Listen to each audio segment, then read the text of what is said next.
Pessoal, boa noite a todos. Me chamo Isaac e a partir de agora eu estarei apresentando o meu seminário, que vai falar justamente a respeito da poluição luminosa, que é uma problemática que nos acompanha já há vários anos, há várias décadas, e que precisa ser debatida, precisa ser discutida para que nós possamos tomar decisões que façam a diferença no nosso planeta. Então, nós vamos abordar um pouco mais acerca desse tipo de poluição. Muito bem, após esta apresentação, você, ouvinte, saberá o que é a poluição luminosa, claro, o conceito básico do que é poluição luminosa, como a poluição luminosa é classificada, ou seja, as formas de classificação da poluição luminosa, as consequências negativas, ou seja, os prejuízos que a poluição luminosa traz para nós, como a fauna e a flora são afetados pela poluição luminosa e como a ciência e a educação também sofrem prejuízos por meio da poluição luminosa. Então nós sairemos daqui com esses conceitos básicos em mente. Para que nós possamos entender toda essa problemática envolvendo a poluição luminosa, nós primeiro devemos observar um pouco do contexto histórico. Devemos levar em consideração um pouco da nossa história enquanto espécie, certo? Algo que é determinante da nossa espécie e para a nossa espécie é a capacidade cognitiva, o pensamento, a capacidade de reflexão. Isso é fato. E, de acordo com as descobertas arqueológicas mais recentes, a espécie humana, os nossos ancestrais, já fabricavam ferramentas complexas há 2.600.000 anos atrás. Ou seja, os nossos ancestrais já estavam dominando aquilo que seria mais adiante chamado de tecnologia. Não é verdade? Então, quando nós vemos essas descobertas arqueológicas, essas pedras que eram utilizadas pelos nossos ancestrais, nós estamos vendo a precursora da tecnologia, o começo, o início, a gênese da tecnologia. Mas para que a tecnologia, como nós a conhecemos atualmente, pudesse, de fato, existir e imperar em nosso meio, seria necessário, primeiro, o domínio, a descoberta, o entendimento pleno da eletricidade, que é esse conjunto de fenômenos que nos cercam desde os primórdios do nosso planeta, na forma de raios e na forma de outros fenômenos que acontecem na nossa atmosfera. Então, quando nós falamos hoje em tecnologia, nós lembramos de um computador, de um celular, de uma TV, internet. E para que essa tecnologia, como nós conhecemos, como já disse anteriormente, pudesse nascer, pudesse crescer entre nós, primeiro o ser humano precisaria da eletricidade. E aí nós começamos a entrar no contexto do seminário.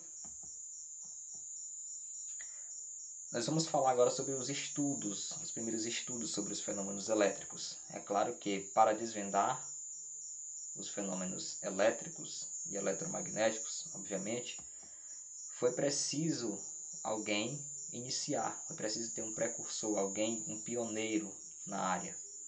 E essas descobertas, esses estudos datam do século VI a.C., quando Tales de Mileto ele estudou pela primeira vez os fenômenos eletrostáticos, mesmo sem ter o entendimento do que seriam aqueles fenômenos. Ele só fez observações e catalogou essas observações. O que ele fez? Ele notou que, ao esfregar um pedaço de âmbar, que é esse material de origem vegetal, em lã, esse pedaço de âmbar era capaz de atrair pequenos pedaços de plástico, pedaços de papel, de forma que essa não era uma capacidade que era específica do âmbar, mas sim, ela só era adquirida quando ele friccionava esse pedaço de âmbar sobre a lã. Então essa foi a abertura dos estudos envolvendo a eletricidade, que serviu, de fato, de subsídio para os outros estudiosos. Dentre esses estudiosos, nós podemos citar Dufay, viveu entre 1698 e 1739, Antoine Nollet, 1700 a 1770, e Benjamin Franklin, talvez o mais famoso dentre eles, que também foram estudiosos dos fenômenos elétricos. Esses estudos eles abriram as portas no que diz respeito à eletricidade, ao domínio dos fenômenos elétricos, e, é claro, como tudo na ciência, vai servindo de escada, né? Pessoas vão construindo os degraus e cada vez mais essa escada vai subindo. Quando chega ao século XIX, este rapaz, Thomas Edison, que viveu entre 1847 e 1931, ele fez uma criação que mudaria a forma como nós enxergamos as nossas noites, como nós iluminamos o mundo, que foi a lâmpada incandescente elétrica. Então Thomas Edison ele criou, ele estudou, ele achou argumentos e meios para fabricar este utensílio, que é a lâmpada elétrica. Isso se deu no ano de 1879. Muito bem. Em 87, a energia elétrica, a eletricidade propriamente dita, foi distribuída pela primeira vez na forma de corrente alternada. E isso fez com que a poluição luminosa ela se expandisse em escalas atmosféricas por todo o mundo, certo? Porque até então a eletricidade estava compreendida, dominada pelo ser humano, mas não havia um sistema eficiente de distribuição. E aí Nikola Tesla foi responsável por desvendar, por solucionar o problema da distribuição de energia elétrica nos Estados Unidos. Desde então, essa problemática da poluição luminosa tem se intensificado em todo o mundo. O cenário atual, qual é o cenário que nós nos encontramos? Nosso planeta hoje tem mais de 8 bilhões de pessoas espalhadas nos mais diversos cantos do mundo, e para dar conta, para suprir a necessidade de tantas pessoas, torna-se necessário grandes centros industriais, grandes polos de fabricação dos mais diversos utensílios.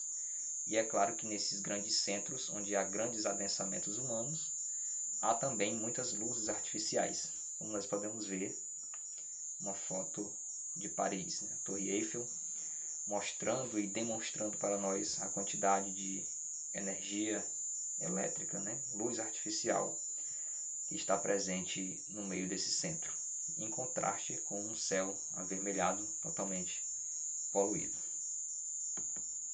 Partindo desse pressuposto, nós chegamos ao conceito de poluição luminosa. O que é poluição luminosa? É simplesmente toda e qualquer alteração no padrão claro e escuro, padrão natural do nosso planeta, ocasionado pelo movimento de rotação da Terra.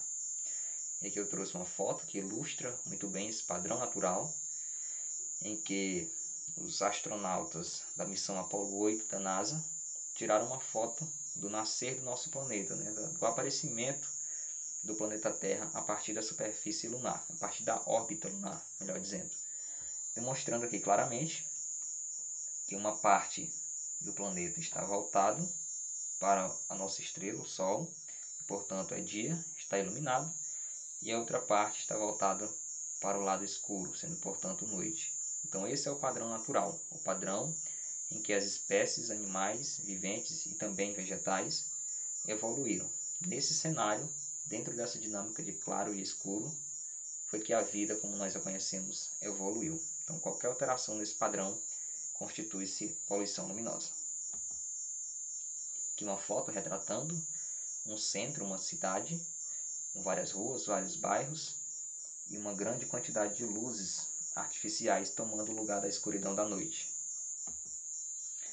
E aqui uma fotografia tirada a partir da Estação Espacial Internacional, que é um laboratório que está em órbita terrestre, a 400 km de altitude, acima do nível do mar. Então, a 400 km de altitude, o cenário noturno é este. que a Itália, completamente poluída no que diz respeito a luzes artificiais, principalmente nos grandes centros, né? Mas esse problema vai muito além, nós podemos ver também focos de poluição luminosa espalhados aí por toda a Europa. Já que nós conhecemos agora o que é a poluição luminosa, nós temos a classificação, os tipos de poluição luminosa. Quais são os tipos? E é claro que vários teóricos eles vão falar a respeito disso, alguns com algumas ideias diferentes, mas há uma convenção entre estes teóricos, pensadores, né, estudiosos da poluição luminosa, que é a convenção em 3 tipos de poluição luminosa, basicamente. O primeiro tipo, a sky glow, que é traduzido como brilho do céu. O tipo glare, que é a luz ofuscante. E a light trespass, que é a luz intrusa. E nós iremos discutir um pouco mais acerca de cada um desses tipos a partir de agora. Então, o primeiro tipo de poluição luminosa, sky glow, que é como ele se caracteriza no ambiente. Como o próprio nome já diz, ele é o brilho do céu. E ele é melhor visto sobre as cidades. Ele é aquele brilho que está acima dos grandes adensamentos humanos. Um brilho que pode ser visto acima das cidades. E, portanto, ele é visto melhor, de forma mais clara, a longas distâncias. Quando se está incluído no meio daquele adensamento, você não tem a noção do que é realmente o sky glow, o brilho do céu. Mas a partir do momento que você se afasta, você tem uma visão panorâmica daquele lugar que está poluído e você vê uma cúpula, entre aspas, de luzes, né, formando o sky glow, que é o brilho do céu, um tipo de poluição luminosa. E aqui eu trouxe a imagem que ilustra claramente como se caracteriza o sky glow. Nós vemos aqui uma cidade abaixo, né, e esse brilho intenso que se estende por vários metros ou quilômetros acima desse adensamento humano, dessa cidade, certo? Então isso se caracteriza como sky glow, um brilho do céu que é evidente a longas distâncias e que, claro, ofusca e atrapalha a visão noturna do céu. O segundo tipo é o glare, que também é traduzido como que produz, na verdade, uma interferência na visão e que é uma luz ofuscante, como o próprio nome diz. O conceito de glare significa luz ofuscante.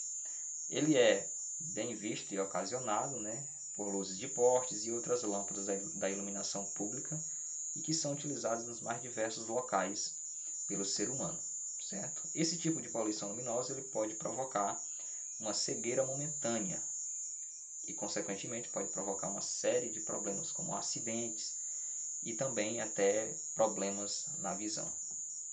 E aqui uma imagem ilustra muito bem esse tipo de poluição luminosa, o glare. Nós podemos ver uma grande quantidade de postes com as lâmpadas iluminando a via pública, também várias casas e carros passando, trafegando nesta via. E o que acontece? Os nossos olhos, a nossa pupila, ela tem uma amplitude que ela consegue alcançar. Quando nós estamos em pouca luminosidade, as pupilas dilatam, permitindo que mais luz entre e que nós tenhamos uma visão mais nítida daquele local escuro.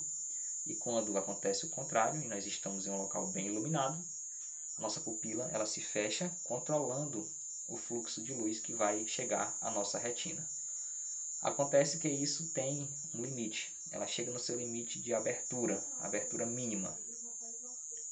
E se a luz externa estiver muito forte, mesmo com ela estando na abertura mínima, entrará muita luz esta que provocará uma cegueira momentânea, um ofuscamento.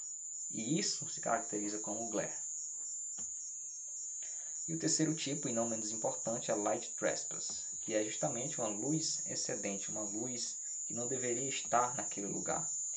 Sendo assim, ela provoca um desperdício, principalmente de ordem financeira, um prejuízo econômico, pela utilização indevida de lâmpadas e luminárias em locais públicos.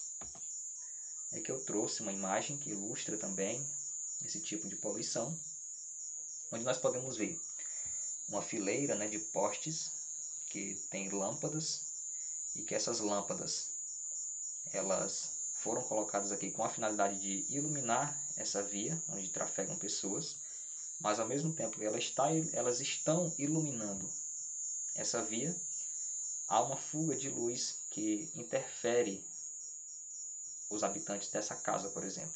Ela está entrando nas janelas, na porta. Então isso é light trespass, é uma luz excedente, uma luz que está iluminando em um local onde ela não deveria estar. E isso pode ser solucionado através de luminárias e lâmpadas mais eficientes, certo? Agora que nós já conhecemos o que é e quais os tipos de poluição luminosa existem, nós vamos ver as consequências da poluição luminosa. Nós podemos citar as consequências biológicas, consequências ecológicas e consequências na educação. É claro que existem outras consequências, mas o outro colega que ficou com a segunda parte do seminário vai discorrer um pouco mais acerca disso. Então nós vamos ver primeiro as consequências biológicas, no que diz respeito à fauna. A poluição luminosa, em seus mais diversos tipos, ela vai alterar o metabolismo dos animais.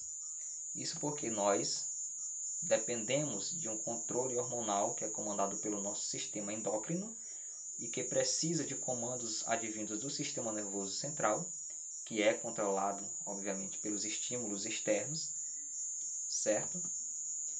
E esses estímulos, eles têm que estar em harmonia com o ambiente e com essa dinâmica natural de claro e escuro. E quando a poluição luminosa chega, ela vai alterar essa dinâmica de claro e escuro que era natural e, consequentemente, também o controle hormonal vai ficar alterado, porque o cérebro vai interpretar aquela luz artificial como sendo uma luz natural. Isso pode provocar estresse, alteração de comportamento, dentre tantas outras problemáticas que nós discorreremos nessa imagem aqui. Por exemplo, já foram feitos estudos e está comprovado que os machos de anuro eles têm uma taxa de vocalização menor em locais com grande taxa de poluição luminosa. Isso porque esses animais emitem as suas vocalizações, o canto de anúncio, que é utilizado para a reprodução, quando o sol se põe após o ocaso solar. Então eles precisam de um ambiente relativamente escuro para poder vocalizar e atrair as fêmeas da sua espécie para procriar. Então, nos locais onde existem muitas luzes artificiais à noite, esses machos vocalizam menos, a taxa de reprodução, ou seja, o sucesso reprodutivo deles é também menor, e isso pode acarretar, em última instância, em uma extinção local. Uma outra coisa também que acontece é a atração de insetos para as lâmpadas, alterando aí a dinâmica reprodutiva desses animais, porque eles seguiam também pelas luzes noturnas da lua e das estrelas. Nós podemos também citar os vagalumes, que têm bioluminescência, e as fêmeas utilizam esta bioluminescência para atrair os machos para a reprodução, e certamente uma bioluminescência de um vagalume vai ser facilmente ofuscada por uma lâmpada incandescente e vai atrapalhar, obviamente, no comportamento desses animais. Aves também costumam vocalizar fora do horário habitual devido à poluição luminosa. Filhotes de tartaruga que saem dos seus ninhos após a eclosão dos ovos guiam-se pela luz da lua, pela luz do horizonte para cair nas águas do mar. E quando esses indivíduos eles reproduzem em cidades litorâneas, ao invés dos filhotes saírem dos seus ninhos e caírem em alto mar, eles se direcionam para o centro da cidade, para as luzes, porque eles têm essa orientação através do estímulo luminoso. Claro também que a poluição luminosa vai prejudicar na nidificação das aves, nos processos reprodutivos, e não somente desses animais, mas de muitas outras espécies. Para a flora, nós temos a alteração do fotoperíodo, que é justamente isso que eu já expliquei, alteração dos padrões de claro e escuro, a duração do dia. Isso vai prejudicar a fotossíntese, pois nós sabemos que as plantas são seres autótrofos, produzem o próprio alimento advindo da luz, através de reações químicas. Isso vai alterar as taxas de crescimento, de floração e de frutificação das espécies vegetais. E sendo essas taxas de floração, frutificação, crescimento alteradas, também vai alterar essa dinâmica, essa relação entre a planta e o seu polinizador, dentre outros. Nas consequências ecológicas, nós podemos citar a atração de vetores de doenças para as nossas casas, por conta das luzes. Também as relações de predação são alteradas, como nós podemos observar quando nós acendemos uma luz, vários insetos vêm para a luz e os sapos se aproximam para capturar os insetos que estão aglomerados por conta da luz. E também pode atrapalhar na migração de aves, no processo de migração, processo migratório das espécies de aves, certo? E uma série de outros fatores. E por último, eu decidi aqui destacar as consequências educacionais, os prejuízos que vêm para a educação por conta da poluição luminosa. Isso se vem através da astronomia, principalmente, né? Que é a ciência que observa os céus.